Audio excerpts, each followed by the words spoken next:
श्री शिवाय नमस्तुभ्यम हर हर महादेव। आप सभी दर्शकों का मेरे चैनल में स्वागत है।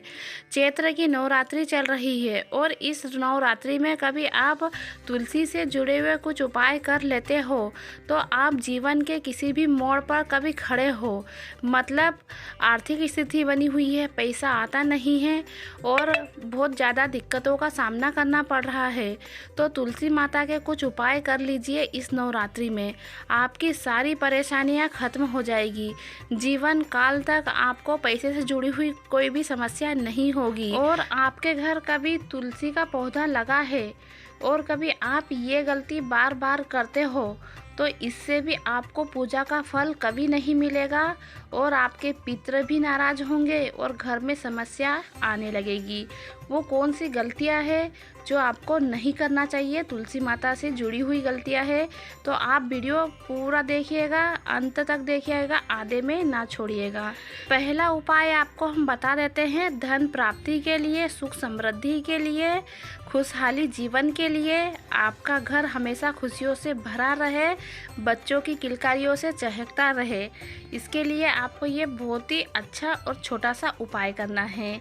आपको क्या करना है, आप वैसे तो रोज़ ही तुलसी माता के गमले में जल अर्पित करते होंगे, बस उस जल में आपको गाय का कच्चा दूध मिक्स कर लेना है।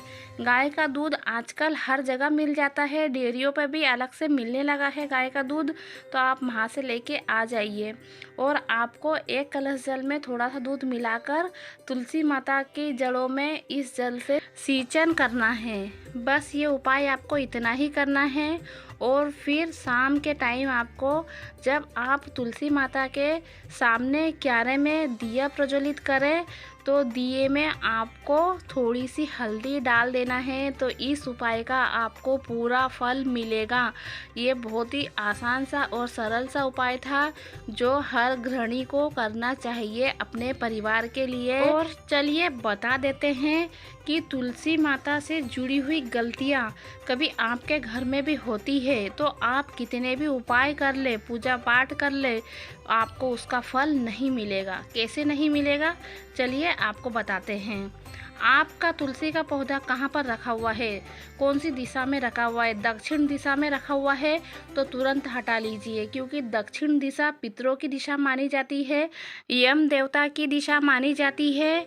और ऐसा कहा जाता है कि दक्षिण दिशा में कभी तुलसी का गमला रखा है तो उसे हटा लीजिए, क्योंकि कभी वहाँ पर रखते हो तो आपके जीवन में, आपके घर में अनेक परेशानियाँ आने लगेगी। और दूसरी गलती, आप जब भी तुलसी माता की पत्तियां तोड़े तो उसे नाखून नहीं लगाना है, अपने उंगलियों से तोड़ना है, नाखून से नहीं तोड़े, ठीक है। नहीं तो कोई कोई व्यक्ति क्या नाखून से तोड़ लेते हैं, पर नाखून से कभी भी तुलसी की पत्तियां नहीं तोड़नी चाहिए।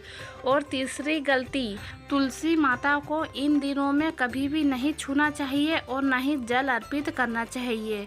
तो चलिए बताते हैं कौन कौन से दिन होते हैं। अमावस्या, पूर्णिमा तिथि, एकादशी और रविवार के दिन आपको ये 4 दिनों में तुलसी माता में जल नहीं चढ़ाना चाहिए और ना ही उन्हें छीना चाहिए।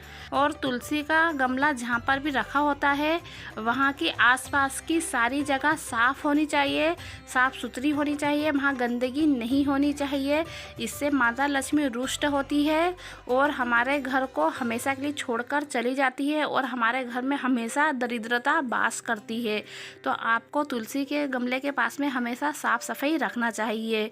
और अगली गलती, आप क्या करते हो, आपको कभी भी तुलसी का गमला धूप में नहीं रखना चाहिए। आपको तुलसी का गमला ऐसी जगह रखना चाहिए कि वहाँ पर थोड़ी धूप भी मिले और थोड़ी छाँव भी रहे, मतलब धूप छाँव आती रहे। आपको ऐसी जगह पर तुलसी का गमला रखना है। और गर्मी के दिनों में तुलसी माता के ऊपर एक चुनरी उड़ा देना चाहिए कि ताकि उन्हें धूप ज़्यादा ना लगे। बस आपको ये गलतियाँ करने से बचना है, फिर देखिएगा कि आप जो भी उपाय करोगे उस उपाय का तुरंत फल आपको मिलने लगेगा। तो चलिए आज का हम आपको रोग मुक्ति का उपाय बताते हैं कि तुलसी माता के गमले में आपको ये उपाय कैसा करना है जिससे आपका घर रोग मुक्त रहेगा। तो आपको क्या करना है, आप जब भी तुलसी माता में जल अर्पित करते हो तो उसमें 1 चुटकी हल्दी डाल लीजिए और उस जल को आपको तुलसी माता में अर्पित कर देना है और अपने घर में सब रोग मुक्त रहे ऐसी कामना करना है।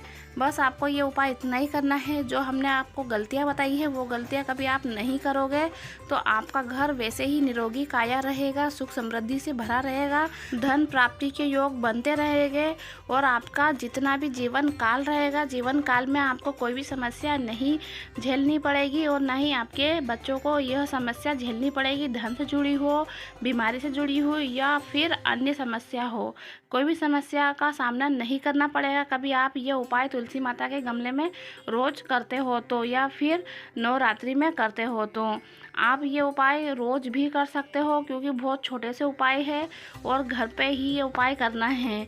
तो आप चाहे तो रोज़ भी ये उपाय कर सकते हो, आसान से उपाय है। आज की जानकारी और उपाय कैसे लगे कमेंट में ज़रूर बता दीजिएगा और वीडियो अच्छा लगा तो लाइक भी कर दीजिएगा। और अभी तक कभी आपने हमारा चैनल सब्सक्राइब नहीं किया है तो हमारे चैनल को सब्सक्राइब भी ज़रूर कर लीजिएगा। हर हर महादेव, जय बम भोले।